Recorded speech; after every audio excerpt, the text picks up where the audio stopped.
Stevenson, all the great notables of the day. Though he was from Wisconsin, he lived in Greenwich, Connecticut, just outside of New York, and worked for a company called Portraits Incorporated, which still operates today. On the back of this frame, we found what?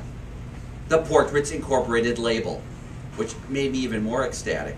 So, not only is the frame part of the aesthetic of Lester Bentley, but the quality of the portrait. We have a portrait done at the same time of our university chancellor at the University of Wisconsin-Madison, Conrad Elvium, which I just recently, within the past 2 years, published on. And I'll make sure that you get a copy of that article, Karen, because here was an artist like myself from very humble beginnings. I'm actually from, Karen read my bio, and I was much touched by it, but I am from exceedingly humble beginnings, from rural Wisconsin, a little village of 600 people. I spent my summers milking cows on my uncle's farm, etc. And, went away to college, etc. And I'm proud of my accomplishments, but one should never forget where you come from and the value of those communities that helped to make you who you are today. Honest, hardworking Americans to help bring our nation back on its feet, not unlike the Great Depression, which today is the Great Recession.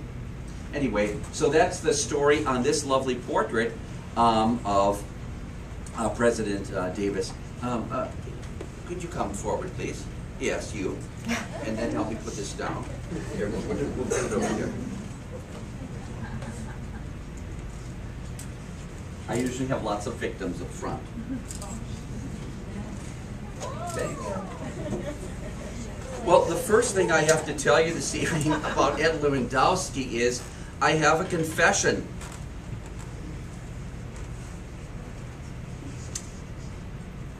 I was afraid of Ed Lewandowski. I was afraid of Ed Lewandowski. I was just a dumb high school kid when I met him, and I only met him twice in his life. Right before he left Milwaukee to move to Rock Hill, and right before his death, a year before his death in 1997.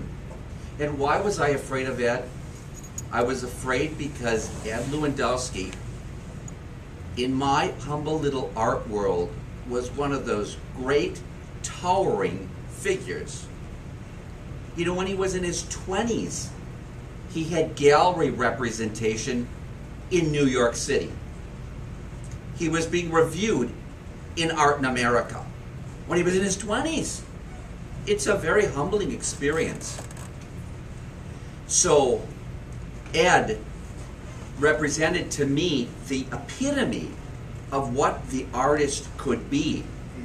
And I went to the Layton School of Art for my interview and met him only briefly. And I remember this to this day. He was very properly dressed, as he always was, with a suit and tie, or at least a tie and a shirt, and had a good firm handshake. And it was many years later when I realized who I had actually met, that it was Ed Lewandowski. Now, I have several messages to this group tonight. Messages from 1,000 miles away. Okay? Let us begin our journey.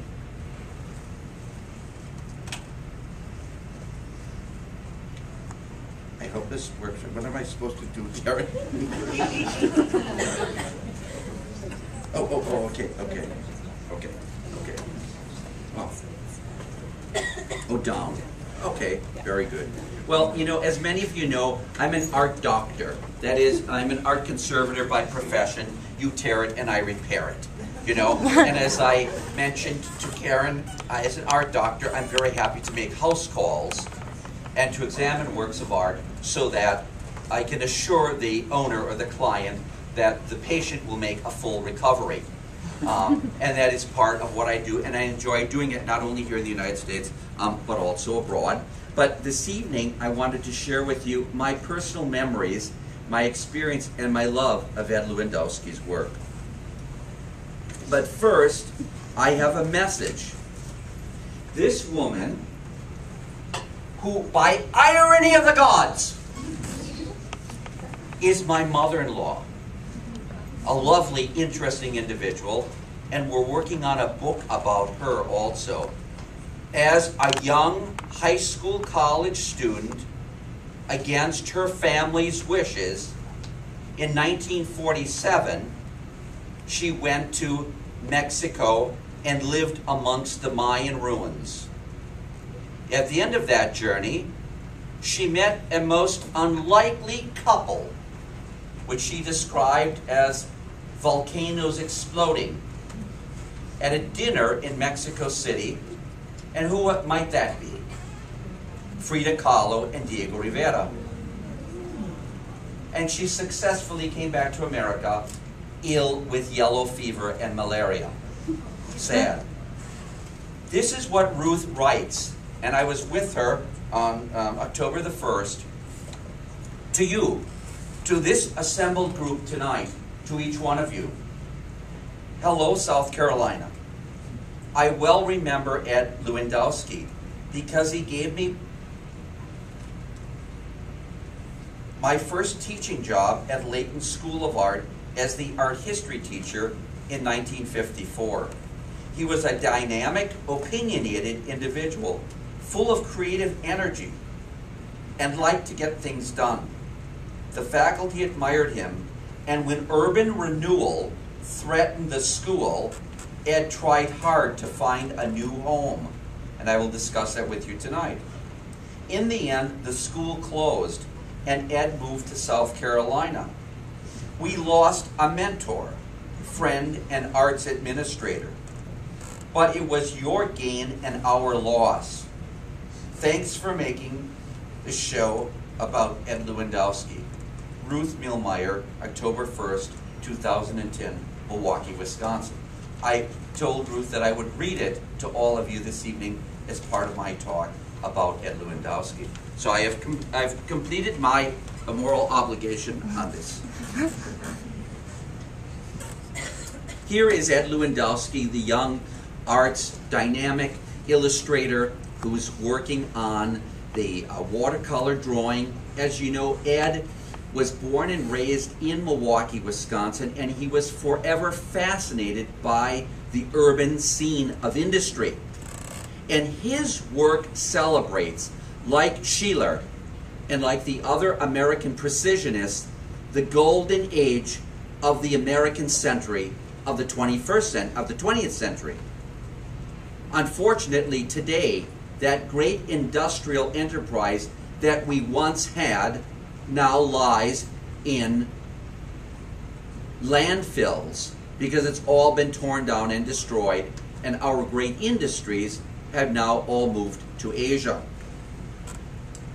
Ed was always had a sharp pen and pencils, pointed brushes, a ruler, a proper tie, and a smile, one of his colleagues said. He was methodical, meticulous, fastidious, and personal in his relations with people. He glorified and was interested in the industrialized Midwest of the United States. Now, I show you here a map because I forgot to put it in my PowerPoint, but for those of you who can't see it, you can look at it later.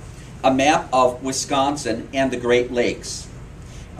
This is Lake Michigan, and along the seaboard of the west coast of Wisconsin, on the western side of the state, there are the cities of Chicago, a great metropolis, Milwaukee, always forever to live in the shadow of Chicago, despite the fact that they do not, Sheboygan, where I grew up, 50 miles away, Manitowoc, where they made great ships, steel ships, and shipbuilding.